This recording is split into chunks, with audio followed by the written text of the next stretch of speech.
दोस्तों आज की वीडियो बहुत ही मोटिवेशन, बहुत ही ज्ञानवर्धक वीडियो है। इस वीडियो के माध्यम से आपको बहुत कुछ जानकारी मिलेगी, बहुत कुछ सीखने को मिलेगा। इस वीडियो को आप पूरा देखें, लाइक करें। अगर आपको अच्छा लगे तो ज़रूर मेरे चैनल को सब्सक्राइब करें, क्योंकि मैं इसी तरह की ज्ञानवर्धक और मोटिवेशन वीडियो बनाता रहता हूँ। एकदम सरल शब्दों में, एकदम आसान शब्दों में, जिस बात को पूरा समझ सकें, जान सकें, क्योंकि मेरा काम ही है आप लोगों को जानकारी देना, अच्छी-अच्छी बातों को बताना, जो जीवन में आपके लिए उपयोगी हों।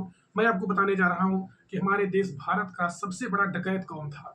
वह डकैत जिसके ऊपर लगभग 2000 हाथियों को मारने का इल्जाम लगा हुआ है और हजारों टन चंदन की लकड़ी काटने का, बेचने का उसके ऊपर आरोप है।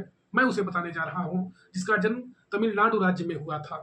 18 जनवरी 1952 को उसका पूरा नाम कुसे मुनुस्वामी वीरप्पन था। कुसे मुनिस्वामी वीरप्पन, जिसका जन्म 18 जनवरी 1952 को हुआ था, जो बहुत ही खूंखार प्रकृति का आदमी था। लगभग 10 साल की अवस्था में जब अपने चाचा के साथ वह जंगल में गया था, जब बच्चों की पढ़ने लिखने की उम्र होती है, वहां जाकर के उसने देखा कि बड़े बड़े हाथी आते थे जंगल में पानी पीने के लिए। उसके मन में आया कि मैं जंगल का राजा बनूं और मैं पूरा जीवन ही जंगल में रह करके और इन हाथियों का शिकार करूं। 17 साल की अवस्था में जिसने बंदूक से नदी के किनारे बैठ करके घात लगाया था, जब एक हाथी पानी पीने के लिए आया, उसने सीधे हाथी के मस्तक पर गोली मारी और हाथी वहीं पर गिर करके मर गया। फिर उसने दोनों दांतों को काट करके ले जा करके बाजार में बेचा और खूब सारा पैसा कमाना शुरू कर दिया। एक बार जब उसकी लत पड़ गई, 18 साल से उसने जब इस दुनिया में कदम रखा, तो कम से कम 30 सालों तक लगातार एकदम सिरदर्द बना रहा। कर्नाटक की पुलिस, तमिलनाडु की पुलिस, केरल की पुलिस जंगल जंगल उसको छानती रही, लेकिन कहीं उसका पता नहीं चलता था, क्योंकि बहुत शातिर और बहुत ही खूंखार किस्म का आदमी था, जिसका नाम था वीरप्पन।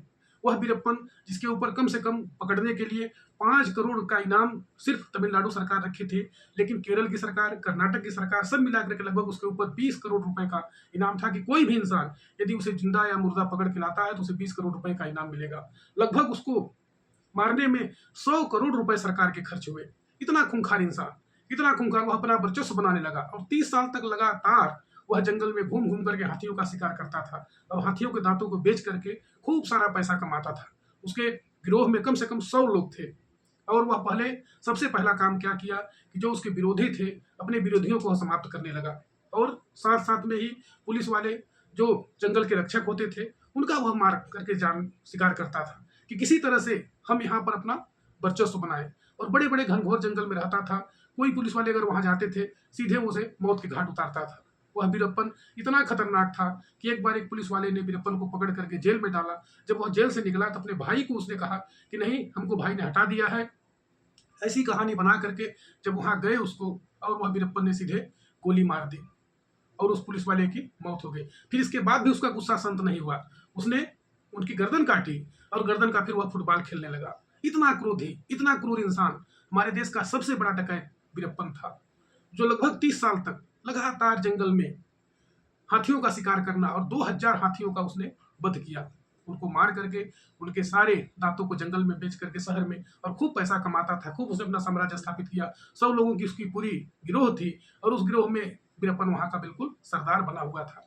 लेकिन धीरे धीरे करके जब हाथियों की संख्या कम होने लगे, तो सरकार, तमिलनाडु की सरकार और कर्नाटक की सरकार ने जब जंगल में देखा कि नहीं, हाथियों की संख्या कम हो रही है, तो उसने हाथी दांत को रोकने के लिए उसके क्रय और विक्रय पर रोक लगा दी। जब वीरप्पन को पता चला कि नहीं, हाथी दांत तो बिक नहीं रहे हैं, अब धीरे धीरे करके हमारा धंधा बैठ रहा है, तो उसने तुरंत ही एक दूसरा उपाय सोचा कि जंगल में जो बड़े बड़े चंदन के पेड़ हैं, उन पेड़ों को काट काट करके और फिर वह शहर में बिचवाने लगा।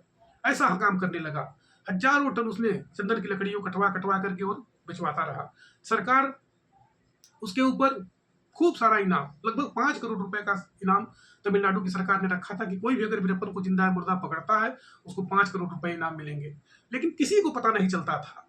उसने, वीरप्पन एक ऐसा खूंखार था कि उसने अपने सबसे छोटी बेटी, उसकी 3 बेटियां थी, उसकी पत्नी का नाम था मुथुलक्ष्मी, लेकिन अपनी छोटी बेटी को स्वयं उसने गला घोट करके मौत के घाट उतार दिया। इतना क्रूर, इतना हिंसक, वह शिकार के लिए इतना माहिर था कि जब भी गोली मारता था, हाथी के सीधे मस्तक पर गोली मारता था और हाथी वहीं पर मर जाते थे। 2000 हाथियों का उसने वध किया, हजारों टन उसने चंदन की लकड़ी बेचे। इतना खूंखार था कि कई पुलिस वालों को उसने मारा, लगभग 100 लोगों को, 200 लोगों का शिकार उसने मौत के घाट पर लोगों को उतारा। इस प्रकार से उसके ऊपर अनेक सरकार ने इनाम रखे कि कोई भी अगर वीरप्पन को मारता हो, जिंदा या मुर्दा, उसे 5 करोड़ रुपए का इनाम दिया जाएगा। इस प्रकार से वीरप्पन पूरे देश में एकदम सबका सिर दर्द बना हुआ था। दो दो राज्यों की पुलिस उसे खोजती थी, लेकिन वीरप्पन का कहीं पता नहीं चलता था, क्योंकि वह जंगल का माहिर था। कहीं भी पुलिस वाले जाते थे, वो दूसरे जगह भाग जाता था। वहां लोग जाते थे, फिर तीसरे जगह, चौथे जगह भागता था, और फिर इसके बाद स्वयं ही पुलिस वालों को वहां मार देता था। लेकिन अंत में फिर एक एसटीएफ का निर्माण हुआ। 20 साल तक वह लगातार जंगल में राज करता रहा, और अनेक उसने अपने मन के हिसाब से कई लोगों को मौत के घाट उतारे, कई पुलिस वालों को उसने मारा, कई वनरक्षक दरोगाओं को उसने जान से मारा। और अंत में फिर जब इसके बाद एसटीएफ का निर्माण हुआ, एसटीएफ घूम घूम करके कई वर्षों तक उसकी पीछा करती रही। अंत में उसके चचेरे भाई से ही पुलिस ने मदद ली और उसे बुलाया गया। फिर इसके बाद वीरप्पन को गोली से मार करके मौत के घाट उतारा गया। कहने का मतलब यही है कि हमारे देश का जो सबसे बड़ा डकैत था वह वीरप्पन था, जिसने 20 साल से लेकर के 30 साल तक लगातार जंगल में जुर्म किए। अनेक कम से कम 2000 हाथियों का उसने वध किया। हजारों टन चंदन की लकड़ी उसने काट काट करके और शहरों में बेची। कम से कम 200 लोगों का उसने वध किया, कत्ल किया। कई पुलिस वाले, कई वन रक्षक, कई फॉरेस्ट के अधिकारी, कई लोगों को उसने मारा। यहाँ तक कि दक्षिण फिल्म के डायरेक्टर राजकुमार का भी उसने अपहरण किया था, और राजकुमार का अपहरण करके कई दिनों तक वह अपने पास रखा रहा। पुलिस के लिए बहुत बड़ा सिरदर्द बना था कि कैसे वीरप्पन का खत्म किया जाए। लेकिन वीरप्पन इतना चालाक था, इतना शातिर था कि हमेशा वह बच जाता था, और जब भी पुलिस वाले उसके पास जाते थे वहां से वह भग जाता था। क्यों? क्योंकि उसने अपनी छोटी बेटी, उसका भी उसने गला घोट करके मौत के घाट उतारा था। इस प्रकार से वीरप्पन की कहानी यही समाप्त होती है कि वीरप्पन हमारे देश का सबसे बड़ा खूंखार डकैत था, लेकिन पुलिस से कोई बच करके नहीं जा सकता है। एसटीएफ का निर्माण हुआ, कई वर्षों तक एसटीएफ घूम घूम करके तमिलनाडु के जंगल में, कर्नाटक के जंगल में, केरल के जंगलों में घूमते रहे, और अंत में फिर वीरप्पन को मार दिया गया। कहने का तात्पर्य क्या है कि अपराधी चाहे कहीं भी छिपा हो, लेकिन अगर पुलिस चाह ले तो एक न एक दिन उसका खात्मा जरूर होता है। इस वीडियो के माध्यम से सबसे बड़ा संदेश यही है कि गलत कामों से हम लोगों को दूर रहना है। अच्छा काम करिए, मेहनत करिए, संघर्ष करिए, भले ही कम कमाई हो, कोई दिक्कत नहीं है, लेकिन ईमानदारी से रह करके अपना जीवन यापन करिए, ताकि आपका नाम देश और दुनिया में हो। आप समाज के लिए कुछ करें, राष्ट्र के लिए कुछ करें, देश के लिए कुछ करें। गलत कामों से बिल्कुल दूर रहें, क्योंकि गलत का परिणाम गलत ही होता है। अपराधी चाहे कितना ही शातिर क्यों न हो, कहीं पाताल में छुपा हुआ हो, लेकिन एक दिन उसका खात्मा जरूर होता है। धन्यवाद।